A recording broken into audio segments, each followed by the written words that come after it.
Hey everybody, and welcome to the Dante Bazzea Show. Today I have an interview planned for you guys, but I hope you guys have been enjoying the news-related episodes. Those are just episodes where I chat about news topics that I find interesting. I really enjoy doing them. It's just fun to give my opinion on news that I find interesting, and I also really enjoy just hanging out with my good friend and co-host Shane Honeyman.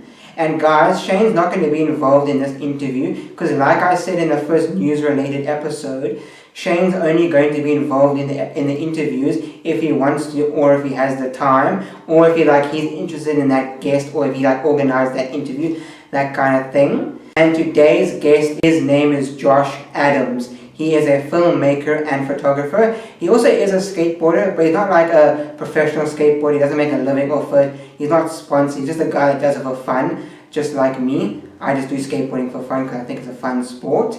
And yeah, I've known Josh for most of my life, but as soon as he moved to Vietnam for a few years, I stopped talking to him and hanging out with him. And as soon as he came back and started doing yoga with my mom, yes, my mom's a yoga teacher, by the way. There, Mom, you got a shout out on my on my podcast. Yeah, so since Josh started doing yoga with my mom, I started hanging out with him again and skating with him. He also bought a skateboard from me, one of my Peaches skateboards. I have a skateboard company called Peaches Skateboarding. If you want to go check out the company and buy a product, you can DM us on Instagram at peaches_skate. I'll link the Instagram in the description. It's at peaches_skate. There you can stay up to date on everything I'm doing with the company, and you can DM us to order a product. This is the first product we got made. It's a skateboard and it's got our logo on it.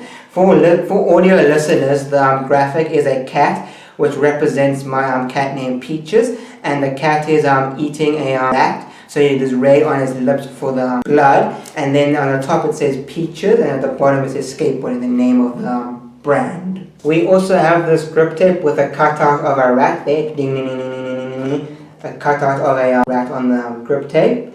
And the idea of the cutout for the rat of the grip tape was my mom's idea, because you got the rat on the top of your board, and then if you look at the bottom of your board, you have the picture of the logo where the cat is eating the rat. So basically you got the rat when it's alive, and then you got the rat when it's dead. So yeah guys, Josh is a filmmaker and photographer. Please welcome Josh Adams. What's happening? We're podcasting. Excited, man. Welcome to the show. Thanks so much, bro. Pretty stoked to be here. You're the fourth guest. Starting small. Yeah, dude, you got to start somewhere. This is your first time doing an interview? Yeah, first time ever, man. Yeah, first time. One day you'll be doing the big interviews for your big films. Yeah, I hope so, dude. I want to do podcasts as well, but I think that will be maybe in 2 or 3 years. It's definitely on my mind. I've been watching a lot of Gary Vee, and he's been quite inspiring. I don't know if you've watched him. I've heard of him, never watched him. Yeah, he's really cool. I mean, he's this business guy, but he's really good at giving advice on social media. He says you must be, if you are a creative or someone that wants to get out there, you need to be on every single platform, podcast, Twitter, Instagram, TikTok. I kind of disagree with that. Really? It's good to be on multiple platforms, I guess, but in my opinion, there has to be a reason for you to go on there. I used to have a Twitter account, but I have no need to go on Twitter because I'm not the kind of person that writes his thoughts. I'm more posting a cool clip or a picture. It depends on the kind of person. 100%. But he was saying that also that you can say the same thing on every platform, but in a different way. So say you're on Twitter, say me on Twitter, I'll be yo, I'm making a film, this and that, or maybe give a piece of inspiration, this and that. But I don't know, yeah, Twitter, I don't know, dude, that's a weird platform. I don't know if I'll ever give it a go. I barely got any followers on Twitter. I think I only got 20. Oh, really? Random people, I didn't know who they were. Yeah, the crazy thing with Twitter is there's no, what's the word? You can post anything, nudity, anything. There's no monetization. Well, I got some questions for you. Yeah, dude. Let's dive in. Go. How did you get into filmmaking? So I first got into photography. I think it was in grade 11. My mom got a DSLR, which is a digital camera, but you can change the lenses and all that. And you know, she started taking photos, and then I was like, damn, this is so cool. And I just like got lost in this world, taking photos. And she had a zoom lens as well, so you could zoom in a lot. And I was taking photos and like like just really, really inspired. And I was just like blown away and really loved it. So I was quite into photography for quite a few years, and then I think me and my brother got a GoPro for Christmas one year. I think I might have been in grade 12 maybe. And then, yeah, I started filming little clips. One of the videos that really got me going, quite inspired, was still on my YouTube channel actually. It's called, I think, Boulder's Beach or something. And I was there with friends, and I filmed the whole thing and experience, and then I edited it, and I was like, damn, this is actually so cool. Because like, I'm sure you've experienced it too, when you edit something and then things just work and you didn't even try to make it work. You just put the clip there, you put the music together, and then all of a sudden it's like, whoa, it's actually so good. Yeah, I was into video for a bit and GoPro stuff, did a bit of skateboarding films. Also on my YouTube channel you'll see when I got my own camera. It wasn't a GoPro, it was a DSLR, and it could do video. And then I went to film school. That actually wasn't my first choice for my university. My parents wanted me to study something else. They wanted me to study something to do with agriculture, because at the time, like, fish farming was a big thing, they thought. So I was going to do agricultural management at Stellenbosch University, or it was a branch of Stellenbosch University. And I went to go visit the place, and if I got in, then I would like stay in this tiny dorm with this Afrikaans person. And I wasn't excited about that, but I was like, cool, you know, I guess I got to do this, and applied. And I didn't have the best marks, but I got like much better marks than all my friends. I didn't actually make it, but I was on the waiting list. So then I was like, shit, what can I do? My dad was like, yeah, there's money in the film industry, so maybe go to film school. And I was like, oh yes, definitely. So then I applied to the film school and got into it. And then once I got into the film school, the Stellenbosch people called me back and they said, you've been accepted. But then I was already in film school. I was like, nah. That's a weird situation. Yeah, it was quite weird, eh? Yeah, but very, very grateful. Otherwise I would be probably chilling on a farm and not skateboarding, not filming anything. Probably like, yeah, I don't know, doing weird shit. Growing carrots. Yeah, growing carrots, or I don't know, bro. Something weird.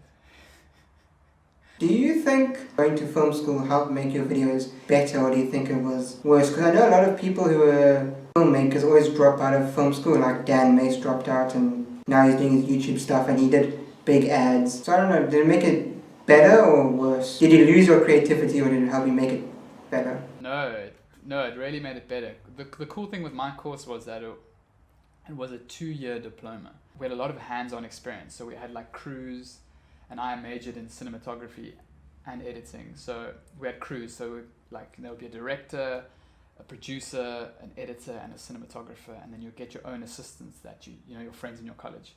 And then we just go out and make films. It was really nice. You get to use the cool equipment and all that. But the lecturers were not good. And also the what's the word? The course material that you had to write the exam and the learning and stuff. I already knew a lot of it. Only 25% of your mark was like written exams, and the 75% was actual practical, your films that you used to grade on your films. So that was amazing. And then I had other friends in the same year that were doing their 3-year degree, and it was almost the other way around for them. It was 75% written and then 25% practical that mattered. So they were like struggling and they had to learn all this crazy stuff. But the people that did the directing and the people that did the degree majored in directing and producing more. People that did practical was more editing and cinematography. Yeah. So it definitely helped me, man. Like, I'm so grateful to have that. If I didn't have that, I guess I wouldn't really be that good at like lighting. I guess understanding how teamwork works. So basically it taught you the stuff that you're not always thinking about. Like, you got to film something, you're not always thinking about lighting or who you're going to invite and that kind of thing. Always looking at light. Like, light is literally God to me. I love it. I love light. I just observe light, and what's really helped with observing light is film photography. It's analog photography, because analog photography makes you slow down, look, see the light, take the photo, and then you don't know how it looks, obviously, because you can't see on the back, and then you wait, and you come back and then you look, okay, did I capture it right? Was the lighting right? Because number one, maybe not number one, but I would say high on the list of making a good looking video or image is lighting. If your lighting's good, your image is going to look great. Like, no doubt. Yeah. Well, I think the thing that you said about taking photos with a film camera compared to like your phone, like how I do it sometimes, I just take a bunch of photos, like 10 or something, and then I just go home and choose which one's the best. But I think with the film camera, since you have to wait until it gets made, you have to be very specific on what you want. Exactly, and you have to think, like when you're just doing digital stuff, you're just like, and you're not really there in the moment or thinking. It's more just like, okay, I'm going to take 10 of these and then maybe later I'll, as you said, check it out. But when film photography, you make that commitment, like, okay, this is the photo, I've made this choice, I feel this is right, okay. So I see it at least, yeah. Which one do you prefer, photography or filming? They're both kind of, they both do different things for me. Filming, is my career and it makes me money. Yeah, it just makes me think differently. But photography, the film photography, it's more like a hobby and it's more like an exercise for me. It's more like a thing I have fun with and it allows me to get out and I go out. So a passion? Yeah, filming is also a passion, but I think photography, video and light is my passion, but video is my career and photography is more like my hobby, if that makes sense. Yeah, I understand. Because it's expensive as well, so like there's a whole hobby behind it and there's different cameras, of film cameras, and then different sizes of the film, like you get the normal 35mm, but then you also get 120 film, so that negative's that big, and then there's different cameras and then these lenses and then different types. There's SLR and then there's rangefinder. It's like a whole world. It's really, really cool. So yeah, it's like a sport, like a hobby basically as well. Yeah. What year were you in film school? I started 2012 and then finished 2014. Okay, so YouTube was a pretty big thing, but when you were in film school, did they say anything about that you should start a YouTube channel or anything like that? Yeah, film school is mostly focused on the film industry itself. So that's like, like the big movies and the big sets. That was the thing. Documentary wasn't even, I think we did one documentary, or I think the degree people did the documentary, but mostly about film sets. You go, you have this big cruise, and that was what we focused on. Why did you decide to start a YouTube channel? Last year, man, I had this, I don't know what it was or what I saw, but something just said inside of me, I was just like, I gotta start a YouTube channel. But I think it was like a build-up, because I literally don't watch movies. I do like maybe once a month max, maybe twice a month if I'm feeling, I don't know. But I just watch YouTube videos, man.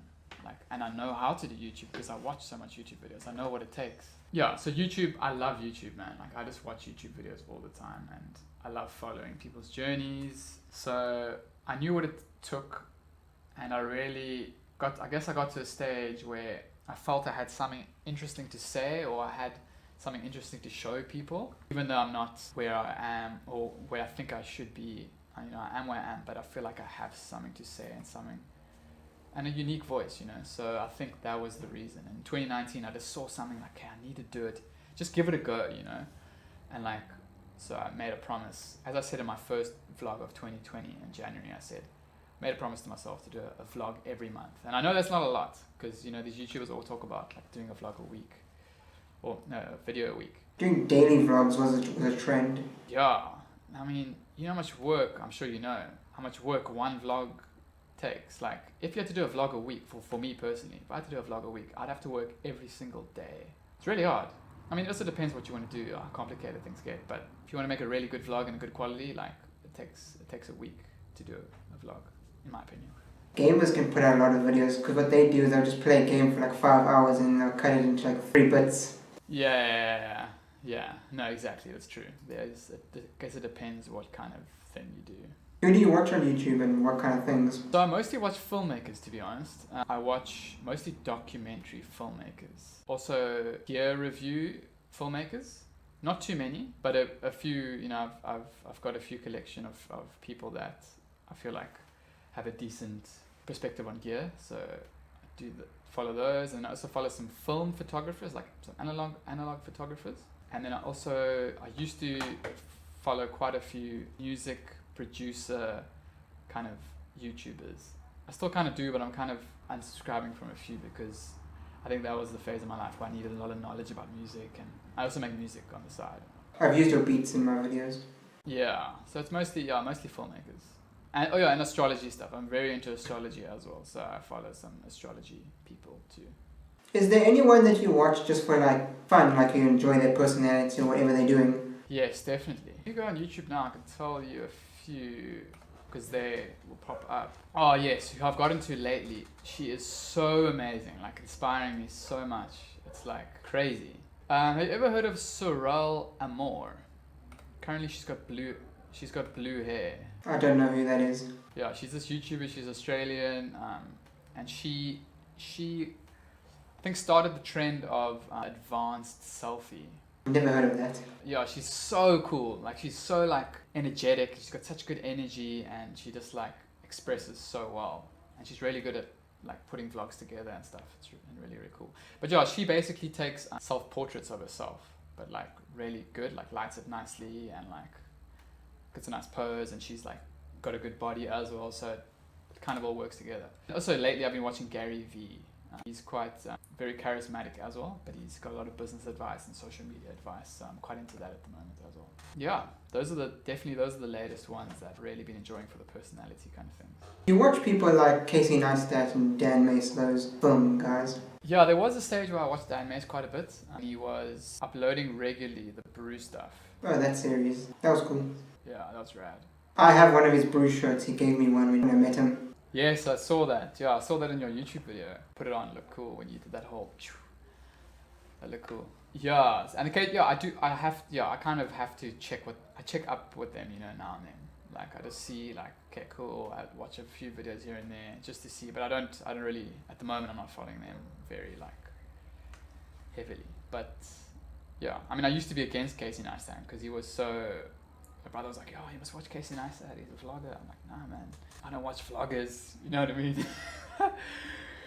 Casey changed vlogging because before it was everyone on those shaky cameras, like those ones with a flip up screen. He even admits that, like in an interview I watched, he even admits that it's not his idea wasn't that like amazing. But all he said was instead of watching people on a shaky camera and a bad quality, why not do it on a very big proper camera? That's all he did, and he just instead of so much talking, he just did some cool like shots. That's why he has all these time lapses and. That's so rad. Yeah. See, I never got. Yeah, like I didn't catch him early, so I didn't really see the whole like evolution, or I wasn't into vlogs at all, so I don't really know like how he changed it. But apparently, yeah, as you say, and people always say that he has changed the whole way, and people are like, yeah, he's an amazing storyteller. Do need to get into him more. I'm trying. Well, he's one of the YouTubers that started off in traditional media because he used to have his own HBO show with his brother, and then he wasn't sure if that was going to get renewed, so he decided to do his YouTube. Interesting. I wonder, do you know if there is like a history of Casey Neistat on YouTube, or like a whole summary of his career? Probably on Wikipedia. He's one of my dream guests. Yo, imagine that, eh? Damn. I think it's possible. I mean, you got Dan Mace on one of your videos, so you've definitely got the upper hand, I'm not going to use Dan for his famous friends. Yeah, well, it's a good gateway, I guess. I don't know. That's how I see it. But do you watch Casey Neistat and Dan, or what are you watching at the moment? Well, mostly I'm into listening to podcasts like Joe Rogan. Okay, what your? And I like the H3 podcast because they're full of funny stuff. What podcast? H3. H3 podcast from the YouTubers. Have you heard of H3 Productions? No, never. It's a couples channel where they used to do skits and just talk about like random videos that they would make videos on, and then they started a podcast where they just basically do the same thing but podcast form. Yeah, interesting. Yeah, Joe Rogan's I don't listen to much of his stuff, but I've watched some of his episodes, like little snippets here and there. He's quite intense, but he's also like on a spiritual vibe, which is really, really cool as well. He's really bringing spirituality like to the masses in some way, if that makes sense. It's cool, it's good because people need that. So like, what do you do when you listen to podcasts? Because I find I need to do something when I listen to podcasts. Like I either exercise or I clean the house, or I don't know. Do you like lie on your bed, or what is your... I can sit and watch them for a little bit, especially with H3 because they watch a lot of videos on their podcast. But sometimes I'll just do it if I'm doing chores or something else on the computer. I'll listen Yeah, I find that I don't have not enough time, but like I don't have enough activities to listen to podcasts. Like with videos is cool because it's more stimulating. Like, you know, it's the audio and it's the visual and it's a bit quicker. But podcasts, like, sure. So you don't listen to my podcast? I do. The best show on YouTube. I honestly haven't listened to the full one. I think the only full one I listened to was Brett's Show. Well, that's because he's a filmmaker, probably. Yeah. But other than that, I mean, I watched a little bit of the Fisherman one. I was really enjoying the Eric Rule one. Like, Eric Rule and you together really are like a power duo. You guys are like smart kids with like amazing perspectives, and like, guys are very different. It's really cool to see that you guys are embracing that and just like being honest and just saying like what you guys want to say. Like, you and Eric was freaking intelligent, not gonna lie. Eric interviewed me for his channel, but I don't know when it's coming out. He takes long to upload videos. Yeah, I think I did check out his channel once, but then I don't know what happened. Life happens. I'll send you a link. Cool, let's move on to the next question. Why did you decide to start vlogging? Yeah, I kind of answered that question, but basically in 2019, at the end of 2019, I saw that it was necessary for me to do it. Just for, okay, yeah, maybe I can get a bit deep into it. Just because I kind of feel like I need to do it if I want to pursue my own career and make my own movies. So basically you're trying to gain a following, so when you make like a big film, you really have like a backing. Exactly, yeah. Like, because I personally don't want to work in the film industry because I'm not really that good with people, and like a lot of people very intense, and it like really kind of freaks me out in a way. And it's the film industry, the people are very tense, and like the energy is like and like sometimes I don't know what to say to people, and like I kind of freak out. So like doing my own thing is really, really cool. Getting other people to collaborate with me is cool because then it's kind of on the same level, and it's not like we're working for this big corporation, but you kind of need big corporations because that's where the money is. So I guess starting the YouTube channel was just me trying to see if I could gain a following, but also try something different. Yeah, just I guess trying something different, trying a different angle and seeing where it goes, really, because I don't want to work. In your first vlog, you said you're not used to talking to the camera, so maybe that's one thing that you're trying to learn. Exactly right. That was my next point. Yes, exactly. And just by doing the vlogging, I mean, there's lots of benefits. The main benefit was starting a new channel because I wanted to kind of do my own thing and try something different and try like just do me. But then it came with a whole bunch of things like talking in front of the camera, and just by talking in front of the camera and getting comfortable with that, then I actually understand myself more, which is crazy. I don't know if you experience the same thing. Like the more you vlog, the more you understand yourself more. Not really, because I don't talk that much in my vlogs. Basically, I like do an intro, like say, hey, I'm at the shred, I'm with these guys, and then we skate, and then maybe we'll film something funny, like there's a funny scene of us hanging out on top of the bowl or something. But I don't really do much talking in my vlogs, which don't really, because technically a vlog isn't really how most people do vlogs on YouTube. Isn't really the way a vlog actually is, because a vlog is like there's a bit of artsy, clips and stuff, but most of it you're just talking to the camera about something. No, it's true, dude. I think maybe that vlogging is, I guess, means different things to different people. So I didn't actually realize it. I thought everyone was experiencing the same thing. Crazy. What do you mean about like you've discovered yourself more? I've kind of discovered myself more with doing the podcast. Interesting. It was long formed and talking to people. And... No, I totally agree, dude. I think podcasts are definitely the next level because like it's a proper conversation and it's like face to face. Like, whoo, it's a jump, dude. I can imagine. Like I'm just envisioning. I was thinking the other day, like if I start a podcast, like I don't want to like play around. I'm gonna ask like real deep questions and like really get in there, and that's gonna make you like learn a lot. It wasn't that difficult to start the podcast because the people that I'm interviewing I know already. It's not like I've met someone like the first time and then went straight into interview. Yes, I agree. Why did you first post your videos on Vimeo instead of YouTube? I think I was going for like the whole filmmaker route. I was very against YouTube. I was like, I don't want to be a YouTuber. I want to be a filmmaker. More chance of filmmakers seeing your stuff, if that makes sense. I think if you're just making random funny videos where you're trying to be a filmmaker, I think YouTube's the best one to use because since YouTube's owned by Google, the search engines, more people are going to it, so you're more likely to get more views and be like noticed more. Like no one really uses Vimeo. Like I never go in there unless someone sends me a link to a video on there.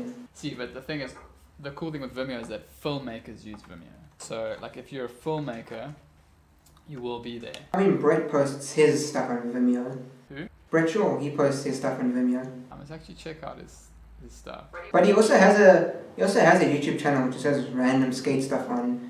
But then most of his skate stuff he films goes on the Vans channel or on Session. Yeah, see, as Gary Vee was saying, well, I was saying earlier that you must use different platforms, same expression, but in a different platform. Like Vimeo, I have the same expression as I do in YouTube, but it's in a totally different way. See, actually, yeah, I just realized that now. What's your favorite thing about filming your vlogs over your normal videos? I'll be honest, is that I can act like weirdly and just be myself and actually see who I am. You know what I mean?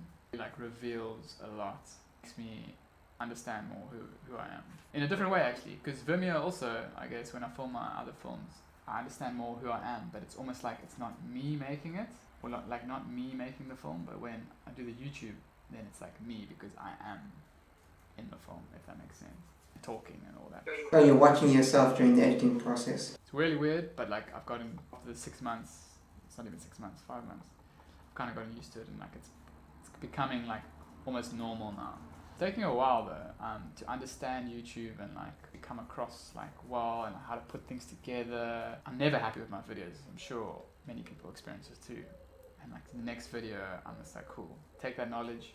In the next video, I'm just gonna apply what I learned from the last experience, basically. Yeah. Keep upping yourself. Yeah, I think cool. Yeah, who knows? I mean, 2021, I might not even do vlogs anymore because like I might be so over it. But I feel like I am gonna do some more because I think it's necessary and it's a good platform. Like, you know, one of the main reasons actually was why I started YouTube is because I wanted more people to see my films. So even if one person from YouTube gets directed to your Vimeo channel or your work or your Instagram, you know, that's a win for me at least. But now that you're posting the vlogs on YouTube, why don't you just move all the content from Vimeo to YouTube? I'm actually doing that. So as you'll see on my YouTube channel, I'm posting twice a month. So a vlog in the beginning, and then in the middle of the month, I post one of my videos from Vimeo to YouTube. And I was thinking next month, in June at least, is to make a video instead of... Yeah, but I was thinking next month to do a video, me talking about my film photography, instead of posting one from Vimeo, just to switch it up. It's quite a mission. It's going to be hard to like about my thoughts and like how to put it all together. It's a mission, to be honest. But let's see how it goes. I'm not going to force anything. I feel the same way with you when it comes to doing movie reviews, because sometimes it'll take me the whole day to film a review on a movie, and not even saying I have a lot to say about the film. It's just sometimes you gotta know what's necessary to put in the video, what's not, and also sometimes you forget your lines and the words you're trying to say and all that, you know, stuff. Yeah, and you always think it's easier, simpler than it's going to be. In the editing process, it'll be like a 20-minute video, but then it boils down to only 5 minutes. And are you finding that you're enjoying making more like movie reviews more, or do you find that everyone is like, I enjoy them, and they get decent views. They get more views than the podcast. Interesting. I'm guessing the people that aren't subscribers watch the movie reviews, and then the main subscribers probably watch the podcast. Yes. Oh, it's cool. Yeah, once again, I have watched a few of your movie reviews, and once again, you have a very, very smart. So like, very interesting to hear your perspective, even though you have no like film school knowledge, or you know a lot, like how the story and like how to put the story together. Most people who do reviews on YouTube don't have a knowledge on everything. But it's just interesting because I never watch movie reviews at all. But just seeing from your videos, it's like shit. This guy actually knows a lot, which means that you have potential. Which means you must just keep working at making whatever vlogs, films. I basically do whatever I feel like doing. I don't stick to one thing. Yeah, that's cool, dude. What are you working on next? Like, what is your plans for like the rest of this year? Like, what kind of videos do you want to do? Mainly just podcasts and then the occasional review. Nice. Taking it chill, trying to get podcasts out. That's dope. So you're not actually trying to like grow your channel hectically. You're not like pushing too hard, like trying to make a video like every week. But I'm trying to grow the podcast. Okay. Yeah. I see you are pushing it quite a bit, which is cool. Yeah, man, I'd highly recommend watching Gary Vee. He talks a lot about pushing stuff and like putting things on different platforms. Because like say we're doing this podcast right now, and you take a snippet from it where maybe it's funny or interesting, and you take that exact snippet, you put it on Instagram, and then you take another snippet from this podcast and you put it on TikTok, and then you add like some effects to it. But I only posted one video to TikTok, and I kind of want to learn how it works, but it's a mission. Learning a whole. I'm not even bothering. Yeah, I don't know. But check out Gary Vee. I promise you, it will literally change the way you think about like posting stuff and advertising your stuff. Yeah. How did you create Quarantine Musical? So I recorded on this little recorder. It's called a Zoom H1. It doesn't plug into your camera. It's basically a recorder. And it has a little microphone on top. And then I recorded all the sounds, and then had an idea in mind. Like, okay, I want to do the whole waking up thing. Yeah, basically recorded with that, and then made the beat first, or not first, but made the beat, and then recorded some video to it. I knew I needed to change things, so then I recorded more music, and then, okay, how does music work with the video? And then I needed to record more video, and then I had to redo video, and then I recorded some of my brother, then I added some stuff here. So it was kind of a lot of back and forth, and I think I explained that in my latest vlog, my vlog before. Yes, you did. Yeah, so it was quite tough because the first Quarantine Musical I made, I didn't have the luxury to actually edit the video. I actually made the whole beat first, the music first, and then I recorded everything I thought I needed, and then I just edited it. It was easier. I think this one I was trying harder. I wanted to make it better. Going to up yourself. Yeah, and I feel like didn't really up it. It upped it in some ways. The first one was more organic. I feel it was more like in the moment. Do you find more challenges when it's also a piece of music, not just a video? Yeah, definitely. Do you watch Dan Mace's Seeing Sounds? Yes, I do watch some of them. Super good, man. Well, when I met him, he said that he has a friend who has perfect pitch, so he No, man. can ask him anything, like if you just whack the chair, and he can tell you if it's A, B, or C. What? You know how hard that is, man. Crazy. Okay.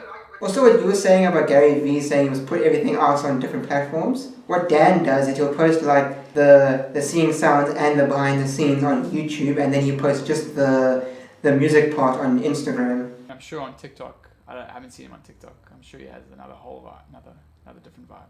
He probably is. Actually, he is. But I think he only posts his YouTube stuff, like small bits of his YouTube stuff and the Seeing Sounds on there. So I don't think he's creating like brand new stuff for TikTok. Yes. If I had to do TikTok, I wouldn't create new stuff anyway. As well, I would find like funny, interesting moments and put that stuff on TikTok. Well, the thing I've noticed with TikTok is since it's all music and comedy, like mostly based, I think it's harder for people who start on TikTok to move to another platform. With someone who does YouTube, it's easy to bring their YouTube following to Instagram, but it's like with someone on TikTok, it's hard for them to take their TikTok following to like YouTube or Instagram, because TikTok is so different to every other platform. Yeah, that makes a lot of sense. But once again, I think it's adapting. Like, I think you've got to learn how to YouTube or how to TikTok or how to Twitter. Well, a lot of people just post their TikToks on their Insta stories. Yeah, I kind of don't find that cool. I don't really care. What is it like creating content for a brand/company? It's different. It depends who it is. Do they give you creative freedom or not always? Yeah, I mean, your mom and Zach give a lot of creative freedom. Well, they understand the filmmaking stuff. Yeah, but I think it's also important that the people, if they respect your work, then they almost, they don't have a lot of things to say about, they want changes and this and that. But it's cool. Like, I did this recent one where I did SOS. They're actually selling in the Friendly store in 7-Eleven. I was quite surprised to see it. Is that the candy? Yeah. It's dried fruit. Saw it in your vlog. You're filming that girl. Yeah. And she did, we created a whole YouTube channel for her. We did 4 episodes for her. Me and my friend Polani. What does she do? Oh, so the series, it's not her channel, but it's like the company's channel, but she is the face of the company for YouTube, if that makes sense. What does she post? Like, what's her series? So it was cool. The first one was kind of just introducing the product. Second one is we went to Boulders Beach and documented that because she has her minion or mascot is actually a stuffed penguin. Shots of her interacting with the fake penguin and the real penguin.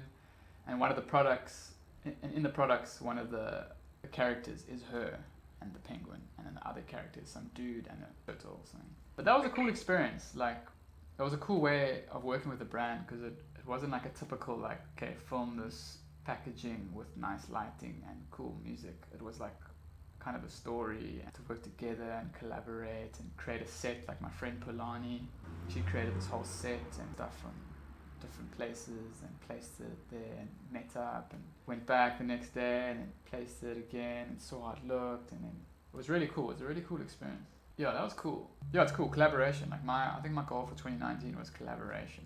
Well, that's one reason why I like doing the podcast, is because it is collaborating, and you're like talking with someone, you're hanging out with someone, you're learning. Like with skate videos, like when I made skate videos, like if it's like I'm doing a shoot test or I'm just hanging out like in the streets, I just need a filmer to film me, and half the time the audience just wants to see me, they don't care about my friend. So half the time you're doing it by yourself, and then when it comes to the podcast, you're like interacting with people, so it's nice. Super cool, man. It's really, really cool. Podcasts are legendary.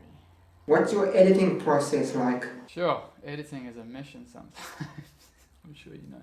It really depends, but most of the time, I used to do a lot of music videos. So what I'd do is have the song and have the performances, and then I would find good pieces, not even in the performances, or maybe someone walking, or even in some of Moya's like yoga videos, I'd find like really good pieces where they're doing cool stuff, and I'd put that into a separate sequence almost. Because there's two sequences. I'll have like an editing where there's like a timeline, and then I'll have another tab where it's like, I call it clips. So it's like really good moments. I get like a general, either I get like a general edit going, and then I slowly add the clips. Or I just actually have a song, and then I randomly put clips. Sometimes I choose random ones, but every now and then I choose like really good ones. And then sometimes magic happens, and it's just like, some of the music goes well with that clip. Or even my travel videos, I do the same thing. I have like a separate clips and then edit. And sometimes the music works so well with that clip that I make sure that clip stays there until the edit's done. And I almost make the film around that clip so that it all kind of flows and kind of has that same vibe, if that makes sense. I like editing like that, like finding good moments, having a song, and then putting those good moments randomly in a timeline, or maybe sometimes I try to create like a little story, maybe like the first 3 clips I know, but then randomly I'll put stuff in and then play it and see how it all flows together. And sometimes like, okay, in the middle of the song, this random clip here really works, or I know what clip might work. Then I take that clip and I put it in. Yeah, it's basically the way I edit. Vlogs are different. Do you choose your music after you've edited the video, or do you try to find a song as you're editing the clips? It's a good question. I would say I choose my good clips first, like the good moments. After seeing all those moments and what I have, then I look for the song, because I know what vibe I'm going for to some extent with all the clips that I've chosen. I find finding music the hardest. It is. Especially with the Instagram edit, since it's so short. Because normally with like a normal like vlog, you can have the song like play through the whole video, so you can have like the build up of the song and how it's supposed to be. But with like an Instagram edit, it's so short, sometimes you have to cut the song to get like the best part. Yeah, that is tough. If that made sense. No, it totally does. But one thing that taught me a lot, there was this dude that told me, he's like, I had to cut whatever, like a 3-minute song into a 1-minute song into pieces. And he said, don't you want to, the video's cool, but don't you want to end the song at the beat, or like on the last beat? So in music, there are bars, right? So it's like, so say it is, I'll give you an example. So I'll give you a random melody. Ding, ding, ding, ding, ding, ding, ding, ding. Ding, ding, ding, ding, ding, ding, ding, ding. That's 2 bars. So ding, ding, ding, ding, ding, ding, ding, ding. That's 1 bar, right? And then it repeats. Now you must fade if you want to fade your track out, you must end it on the ding, ding, ding, ding, ding, ding. Now slowly, ding, ding, ding. Instead of ding, ding, ding, ding, ding, ding, ding, ding, ding, ding, ding, ding, because then it just randomly stops. If that makes sense. A lot of songs fade out. Yeah, but if you want to start a song randomly, you must start it on the beat and end it on the beat. It's just a general rule. It's hard to kind of explain. I'd probably have to show you or explain to you in a better way instead of dingling dongling. Yeah, maybe I'll just I'll plant that seed, and maybe in the future you'll be like, okay, I understand what he means. Show you when we can touch each other. We can shake hands. Yeah.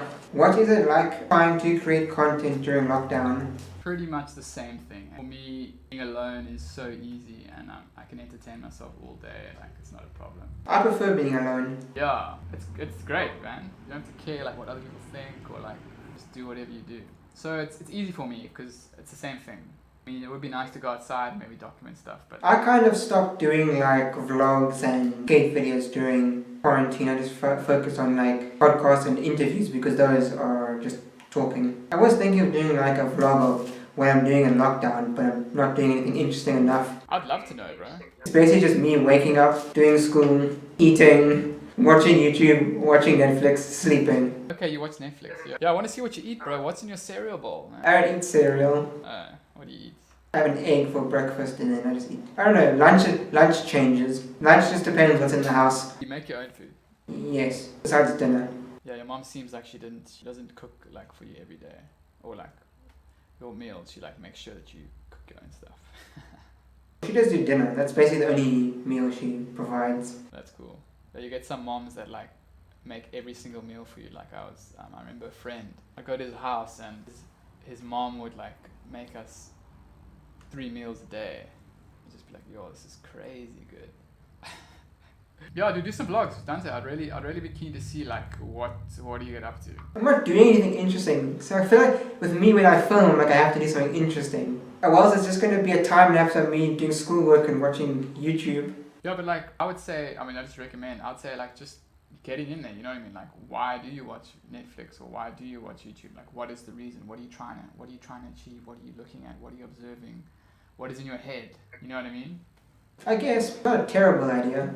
It's just a thought. Because I find that a lot of, not successful, but I find that a lot of YouTubers I follow, they are so honest that you really get almost attached to their journey and you really want to like know what their next step is and like understand, okay, they do that because of this.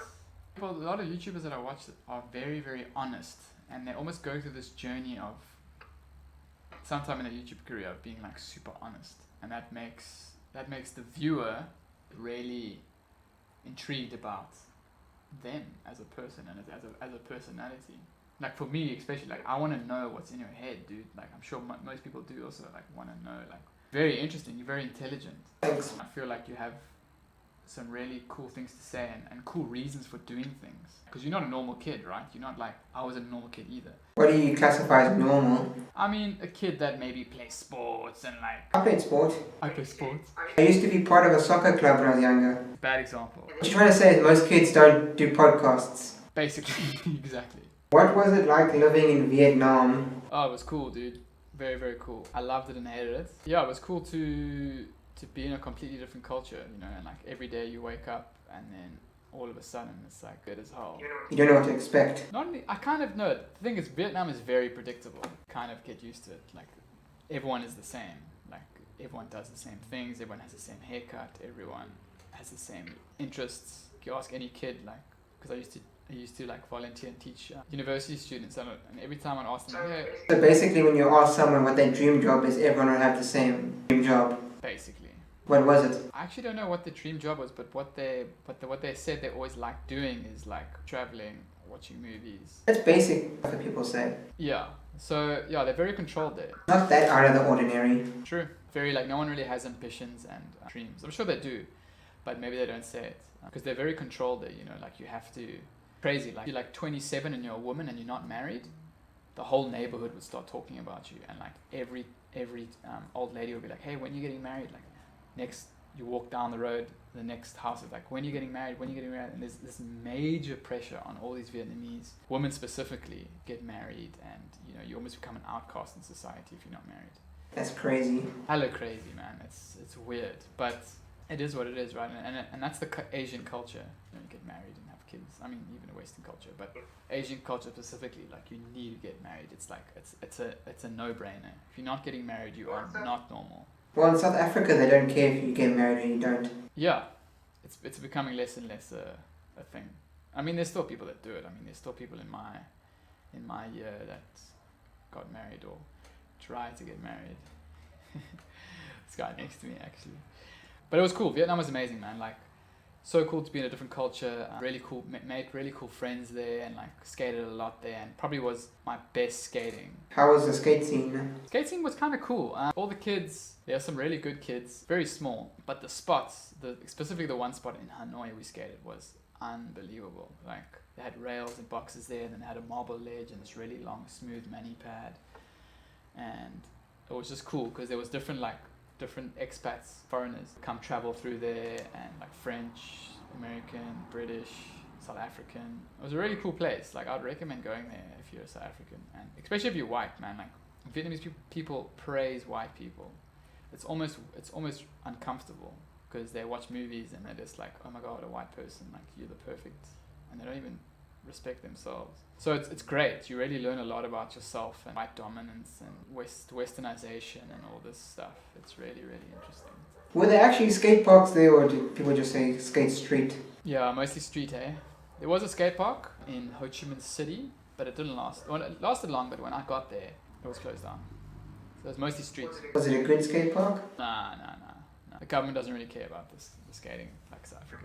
Like even places in Africa, like Ethiopia, they don't really care about skating because the whole Vans South African team did a trip there, and basically this is what I know from the documentaries. Basically, everyone there was kind of like didn't know anything about skating, and they were like they almost got like arrested for skating a handrail, like one of the guys, because he kind of looked Ethiopian. But then when they went to the skate park, and it was like a proper skate park, like something like that you would expect to be like something you could see like being in LA or even here. It's a cool documentary. Yeah, let's definitely check it out. I think I might have. It is ringing a few bells. Clips of the Vans guy skating got featured on Joe Rogan. I heard about that. He had a Tony Hawk interview, and then Tony Hawk brought up Ethiopia, and then there's just like Ethiopia guys on their Instagram was just clips that Brett filmed of the Vans guy at their park. That's so sick. What did you do in Vietnam? Like, what was your reason for going, besides, experiencing the world? Yeah, so the reason actually was to try earn some money while teaching English. That's a lot of people do. Yeah, and it didn't work for me.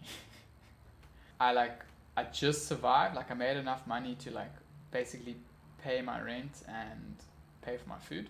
I had to budget quite hardcore. I cooked my own meals, bought vegetables from the local markets and rice, and yeah, that was the main reason to make money. But actually, I got some filming jobs there, luckily, because I posted the video 41 Days in Hanoi. I'm sure you've seen it. Maybe. It's on my Vimeo channel. I'm going to Vimeo. Yeah, and that video blew up in my terms. I think it's sitting on 15,000 views or 14,000. Nice. Well done. And yeah, it took me. So I called it 41 Days in Hanoi. So I filmed the first 41 days of me being in a foreign country in Hanoi. I didn't film every day, but I filmed for the first 41 days, if that makes sense. I was editing it, it took me about 3 months to edit. And I'm like, is this video good enough? I don't know. It's kind of aggressive. It's kind of weird. Kind of worried about what people would think, but I was like, okay, cool. It's time now. Let me just post it. And I posted it to all these forums because there's a lot of expats, foreigners living in Hanoi. I think it's over 20,000, which is quite incredible. Yeah, I posted it to Hanoi forums, Ho Chi Minh, which is the other, Saigon, which is the other town, big city in Vietnam. Basically went viral there, and I got these people calling me for jobs. Filmed a cruise kind of ship, like a party boat, and then I filmed this other little video for this kind of university thing. I made quite a bit of money, and that funded my 3-month India trip, which was mind-blowing. Do you like filming party stuff? Because a lot of those GoPro filming guys do those festivals and stuff. I absolutely hate it, man. I don't like watching them. They're all the same. Just the DJ and guys dancing. No, it's horrible. India, I budgeted also very hectically. I think I spent 12,000 Rand for 3 months, and that included accommodation, transport, all around India. So that's 4,000 Rand a month, plus transport and living. It's crazy. I think I budgeted... Not bad. Yeah, it's so good, dude. India is so cheap. I think you can get a meal for really big plate of food for 10 Rand. Do you want to go traveling? Oh, you've been traveling? Yeah, been to Austria, Brazil, and Italy.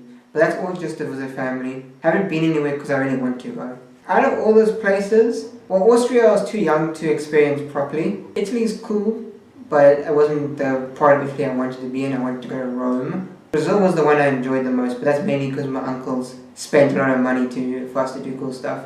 We went to the second biggest water park in the world. Some of them were scary. Dude, I'm sure. The one nice thing is since we were staying there for a week, You could build yourself up to going to the bigger ones. Sometimes you spend like one day there so you don't get to experience it properly. What countries do you want to go to in the future? I want to go to Los Angeles just for the skating. Oh yeah, definitely. I want to go to China. Seems cool. Yeah, dude. As well. I want to go to Hawaii. That island life. Those are the only ones I can think of on the top of my head. How did you get into skateboarding? There was an old skate park by the old mall, basically where UMC was. Yeah, where UMC was, there was an old skate park with a massive mini ramp. Didn't Tony Hawk perform there? Yeah, I think it was there. I remember seeing videos like Pick and Pay branding over it. Pick and Pay. Do a 900 on Pick and Pay. Yeah, I remember seeing one kid, bro. No, look, actually he was old. Probably like my age or maybe a little bit younger. And I was a kid. I was driving past and I saw him do this ollie. And I was like, what? How did he get off the ground? From then, dude, I just wanted to skate. What drew you to skating from seeing? Was it because he was doing something cool in the air? Was it? I think it was just the trick, like getting off the ground, like just. Like the same with vlogging, you know, I saw a reason to do it, but then you only understand afterwards why you saw the reason. You know what I mean? Yeah, I guess. Why do you like skating? Like, why did you continue to do it? Because it's so different, dude. So unique. Not like anything else. Also, what I've noticed with skating, compared to other sports, is it has a good sense of community. Yes, that is very true. You go to any country and you like skate, and then people are like, yo.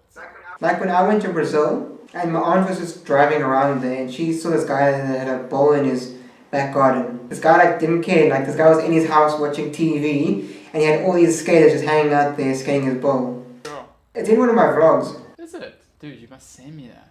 Well, That's cool. Yeah, I haven't watched your like really old YouTube stuff. I must go dive deep there. then you interview me. No, bro, you'll definitely, when I do a podcast in a few years, you'll definitely be on it, bro. Yeah, I'm gonna ask you some deep questions. You might not get answers. True. What was it like being sponsored by Zoo York back in the day? It was cool, dude. We're getting free stuff, but it wasn't really like a real sponsorship. You know, there wasn't much of a. Oh, didn't you win a contest? Yeah. So yeah, I won this video contest. It's on my YouTube channel. The video. It was called Get Made. It's your most viewed video. I think it is. Yeah. No. I was watching some of your videos yesterday for questions, and then I checked which one. I went to most viewed, and I was curious, and that one is your most viewed. Quarantine Musical is actually the most viewed. 1.7 boy. 1.7. Yeah, man, it was cool. Yeah. So I made this video and then I won the contest. I think there was a few others that won the contest, like Justin Adonis, the guy Sean Berger. Wasn't Justin the Justin guy on Zoo York for a long time? No, I don't know. Someone named Justin, who's Pro 20 skate, who was on Zoo York for so long. Yeah, he got on Zoo York the same time as me. Yeah, but he was on there for so long. I remember seeing him in a Zoo York ad. Oh, yeah. It was weird, dude. Wasn't that amazing? Like, got some free stuff. There wasn't really much of a community. They talk too much or like amp you or get personal with you. We just had a group and they were like, yeah, I'll do this and maybe film some stuff and then try to film some stuff. Yeah, I just wasn't cut out for it, man. I was glad I experienced it because I just, at that time, I knew that skateboarding wasn't like professional or trying to be professional. It wasn't really for me, you know. It's a lot of hard work. I guess everything's hard work if you want to be professional, but Exactly. it wasn't really a thing. Your scene. Yeah, scared for myself. I feel like it probably didn't work out because it was just before the Instagram boom. Because Instagram now makes skateboarding huge and brings like a community, and also is an easier way for the riders to promote the brand. Very true. Very, very true. I never actually thought of that. It would have been cool to have Instagram back then because then you could like try. Because I really like doing like kind of fairly technical tricks on boxes. It would have been cool to like film little Instagram clips. But nah, I just want to do simple stuff, you know. I've actually been skating a bit. Dude, I'm sure you know Nixon and Aston. Yes. Other kid, he's also quite small. I forgot his name. Emil? No, he's quite good. He's got a rail. Emil has a rail. Okay, it's probably Emil. It's quite small as well. Yeah. At the library. Yeah, there we go. Yeah. I know because I've seen from Instagram. Yes. Yeah, I've skated like twice there. It's really fun. Nice and smooth. I drove past once in the morning, but I didn't feel like going because I don't know them well enough. Yeah, maybe we could go together, dude. Also, you feel like that weird guy just randomly joins in. Yeah, I feel you. It's like that one time I saw you at the mall. I didn't feel like going to the skaters, but once I knew someone and you invited me, then it felt more relax and cool. Yeah, we should go skate in the library one morning. Really fun. Like the pavements are nice and low. Definitely do some cool stuff. So maybe I'll come pick you up. We'll just chat on WhatsApp and then we can go through. Cool. Sick. Well, thanks for being on the podcast. I've asked you all the questions. Dude, thanks so much, Dante. This has been really cool. So does my podcast get a cameo in your next vlog? Maybe, eh? I did record this whole thing. You never know, man. Might be used in a future vlog, definitely, because there's a lot of stuff that I say here that is a part of me and a part of my journey. So it's definitely going to be used somewhere in the next few years. Cool. Shout so much, Dante. Really appreciate it, bro. All the best on your journey. And Thanks. let me just take a quick little photo here. I'm going to pop this on Instagram. Promote the pod. Yeah, promote the pod, bro. We got it.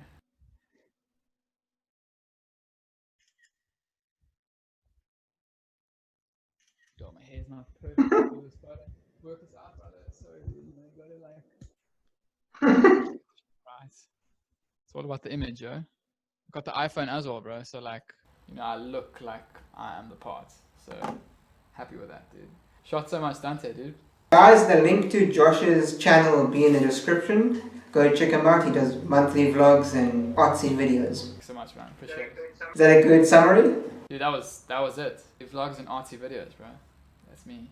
And the links to the podcasts, Spotify, Anchor, and Google Podcasts are also in the description. Peace. I'm everywhere. Not on TikTok. Oh no.